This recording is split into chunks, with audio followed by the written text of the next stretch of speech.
শেখ হাসিনার রায় ঘিরে কোনো ধরনের নিরাপত্তার শঙ্কা নেই বলে জানিয়েছেন ঢাকা মেট্রোপলিটন পুলিশের উপকমিশনার তালেবুর রহমান। রাজধানীবাসীর নিরাপত্তায় পুলিশের পাশাপাশি সেনাবাহিনী, বিজিবি ও র্যাব সদস্যরা দায়িত্ব পালন করবেন বলেও জানান তিনি। এদিকে আইনশৃঙ্খলা বাহিনী নিরাপত্তা ঝুঁকি না দেখলেও কিছুটা শঙ্কায় নগরবাসী। রফিক মাহমুদের রিপোর্ট।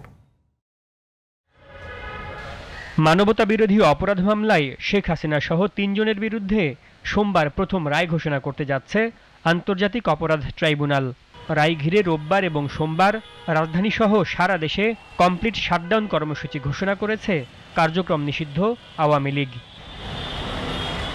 তবে রোববার রাজধানীতে যানবাহন চলাচল ছিল স্বাভাবিক দিনের মতোই। ঘরে বসে থাকার সুযোগ নেই বলে জানান শ্রমজীবীরা। থেকে তো বেরোচ্ছি আপনার, আমি তো ভাড়া মারতেছি, তো গাড়ি ঘোড়া তো চলতেছে।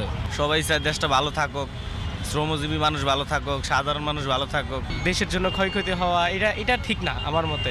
শেখ হাসিনার বিরুদ্ধে মামলার রায় কেন্দ্র করে কোনো নিরাপত্তা ঝুঁকি নেই বলে জানিয়েছে পুলিশ।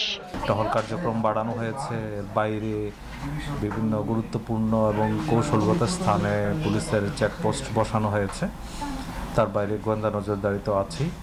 তো আশা করি সার্বিক আইনশৃঙ্খলা পরিস্থিতি স্বাভাবিকই রয়েছে এবং থাকবে, এবং নগরবাসী অহেতুক আতঙ্কিত হওয়ার কোনো কারণ নেই। পুলিশ মাঠে সক্রিয় রয়েছে এবং তার পূর্ণাঙ্গ সক্ষমতা নিয়ে রয়েছে। এদিন রাজধানীতে নতুন পোশাকে দেখা গেছে পুলিশ সদস্যদের। পর্যায়ক্রমে সব ইউনিটে নতুন পোশাক সরবরাহ করা হবে বলে জানিয়েছে ডিএমপির উপ police commissioner Talebur Rahman. Rafiq Mahmud, GTV news, Dhaka.